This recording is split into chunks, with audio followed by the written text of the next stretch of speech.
Bienvenue sur notre chaîne YouTube Divine Mix Challenge. Nous vous invitons à plonger dans un univers mystérieux où chaque énigme est un voyage à travers des récits qui dissimulent des indices. L'histoire commence ici et maintenant. Dans les ruelles sinueuses de Yaoundé, la capitale du Cameroun, une ombre se faufilait discrètement. C'était l'inspecteur Nkou, un homme connu pour son flair infaillible et son sens aigu de la justice. Ce soir-là, il était sur la piste d'un mystère qui avait plongé la ville dans une atmosphère de tension palpable. Tout avait commencé par une série de disparitions étranges. Des objets de valeur, des documents anciens et même des parcelles de terrain semblèrent s'évaporer sans laisser de traces. Les habitants étaient perplexes et les rumeurs allèrent bon train. Certains parlaient de malédictions ancestrales, d'autres de complots ourdis par des puissances occultes. L'inspecteur Nkou, cependant, ne croyait ni aux malédictions ni aux complots occultes. Pour lui, chaque mystère avait une explication rationnelle et il était déterminé à découvrir la vérité. Son enquête l'avait conduit à une vieille maison coloniale, abandonnée depuis des décennies. Les murs décrépits et les fenêtres brisées témoignaient d'un passé révolu, mais Nkou savait que les apparences pouvaient être trompeuses. En fouillant les lieux, il découvrit un carnet de notes dissimulé sous une planche du plancher. Les pages jaunies étaient remplies de schémas complexes et de notes cryptiques. Chaque ligne semblait receler un secret, et Nkou sentit que ce carnet était la clé de l'énigme. Mais il savait aussi que les indices étaient dissimulés de manière subtile, et qu'il lui faudrait toute sa perspicacité pour les déchiffrer.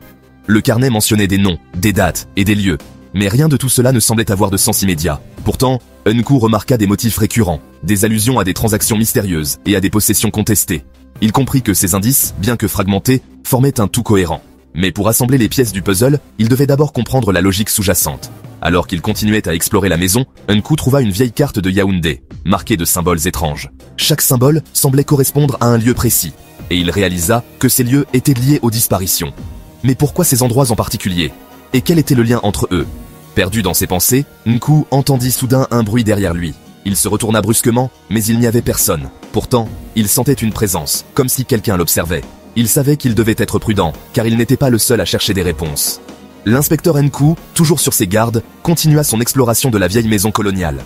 Chaque pièce semblait receler des secrets enfouis, et il savait que le moindre détail pouvait être crucial. En examinant une bibliothèque poussiéreuse, il trouva un livre ancien, dont les pages étaient démarquées de symboles similaires à ceux de la carte. Les annotations en marge parlaient de transactions et de possessions, mais de manière si cryptique qu'il était difficile de comprendre leur véritable signification. Nkou se souvenait d'une vieille légende urbaine qui circulait à Yaoundé. Elle parlait d'un trésor caché, dissimulé par un ancien propriétaire terrien qui avait mystérieusement disparu. Les habitants racontaient que ce trésor pouvait changer de main sans que personne ne s'en aperçoive, comme s'il était protégé par une force invisible. Bien que Nkou ne croyait pas aux légendes, il savait que chaque mythe avait une part de vérité. En feuilletant le livre, il tomba sur une page décrivant un rituel ancien, censé protéger les biens d'une famille pour les générations futures. Les instructions étaient vagues, mais elles faisaient allusion à des cérémonies secrètes et à des serments solennels. Nkou se demanda si ces rituels avaient un lien avec les disparitions récentes. Peut-être que les objets et les terrains n'avaient pas vraiment disparu, mais avaient simplement changé de propriétaire de manière imperceptible. Alors qu'il réfléchissait à cette possibilité, il entendit de nouveau un bruit, cette fois plus proche. Il se cacha derrière une porte et observa discrètement. Une silhouette apparut dans l'ombre, fouillant la pièce avec une précision méthodique. Nkou reconnut l'homme. C'était Monsieur Tchana, un avocat réputé pour ses affaires de succession complexes. Que faisait-il ici, en pleine nuit? Nkou décida de le suivre discrètement. Monsieur Tchana se dirigea vers une trappe dissimulée sous un tapis. Il l'ouvrit et descendit dans une cave sombre. L'inspecteur attendit quelques instants avant de le suivre. La cave était remplie de vieux documents et de coffres verrouillés. Monsieur Tchana semblait chercher quelque chose de précis, et Nkou savait qu'il devait découvrir quoi. En s'approchant, il entendit Monsieur Tchana murmurer des mots en latin, comme s'il récitait une incantation. Les mots étaient de familiers à Nkou, qui avait étudié le droit romain à l'université. Il comprit que Monsieur Tchana cherchait à invoquer une ancienne loi, mais laquelle? Et pourquoi ici, dans cette maison abandonnée? Nkou savait qu'il devait agir vite. Il se glissa derrière Monsieur Tchana et l'interpella. L'avocat sursauta, mais ne sembla pas surpris de voir l'inspecteur. « Je savais que tu finirais par me trouver, Nkou, » dit-il calmement. « Mais tu es trop tard. Le secret de cette maison est sur le point d'être révélé. » L'inspecteur Nkou fixa Monsieur Tchana, cherchant à comprendre ses intentions. « Quel est ce secret dont tu parles, Tchana ?» demanda-t-il, essayant de garder son calme. L'avocat esquissa un sourire énigmatique et se tourna vers un coffre en bois massif, orné de gravures anciennes. « Ce coffre contient des documents qui pourraient changer le destin de nombreuses familles à Yaoundé, » expliqua Monsieur Tchana. Des titres de propriété, des actes de vente et bien plus encore. Mais ces documents ne sont pas ce qu'ils semblent être. Ils sont protégés par des lois anciennes, des lois que peu de gens comprennent aujourd'hui. Nkou se rapprocha, intrigué. Quelles lois? Et pourquoi ces documents sont-ils ici, dans cette maison abandonnée? Monsieur Tchana soupira. Il y a des décennies, cette maison appartenait à une famille influente. Ils ont utilisé des moyens légaux pour protéger leurs biens, des moyens que nous avons oubliés avec le temps. Mais ces moyens sont toujours valides, et ceux qui les connaissent peuvent en tirer profit. L'inspecteur comprit alors que les disparitions n'étaient pas des vols ordinaires. Les objets et les terrains avaient été transférés de manière légale, mais de façon si subtile que personne ne s'en était aperçu. « Tu parles de transfert de propriété », dit-il lentement. « Mais comment cela est-il possible sans que personne ne le sache ?» Monsieur Tchana hocha la tête. C'est là que réside le génie de ces lois. Elles permettent des transferts silencieux, presque invisibles. Mais pour les utiliser, il faut connaître les rituels et les incantations, comme ceux que j'ai récités. Nku se rappela alors des mots en latin qu'il avait entendus. Ces mots faisaient partie d'un ancien code juridique, un code qui permettait de revendiquer des biens après une certaine période. Mais il savait aussi que ces lois étaient complexes et sujettes à interprétation. « Et maintenant ?» demanda Nku. « Que comptes-tu faire avec ces documents ?» Monsieur Tchana sourit de nouveau. « Je vais les utiliser pour restaurer les droits des familles qui ont été spoliées. Mais je ne peux pas le faire seul. J'ai besoin de ton aide, Nku. Ensemble, nous pouvons redresser les torts du passé. » L'inspecteur réfléchit un moment. Il savait que Monsieur Tchana avait raison.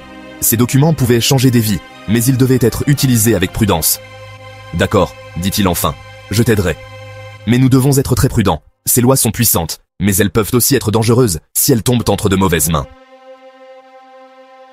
Chers abonnés, saurez-vous déceler le mécanisme juridique central qui tisse la trame de cette énigme mystérieuse? Les indices sont là, dissimulés dans les méandres de cette histoire rocambolesque. À vous de les assembler et de découvrir la vérité cachée derrière les mots. Avant de rédiger votre réponse en commentaire, veuillez lire attentivement les conditions de validité des réponses dans la section description sous cette vidéo. Chaque réponse doit être justifiée par au moins 3 indices présents dans l'histoire. Ces indices doivent être expliqués ou commentés pour renforcer votre réponse. De plus, les réponses modifiées seront ignorées et n'oubliez pas que vous n'avez droit qu'à 2 tentatives. Félicitations à tous ceux qui parviendront à résoudre les énigmes par eux-mêmes. Continuez ainsi. Nous souhaitons rappeler que l'objectif de ces énigmes est de stimuler votre réflexion et votre créativité. Recourir à des outils d'intelligence artificielle pour trouver les réponses va à l'encontre de cet esprit. Nous encourageons chacun à relever le défi par ses propres moyens pour en tirer le maximum de satisfaction.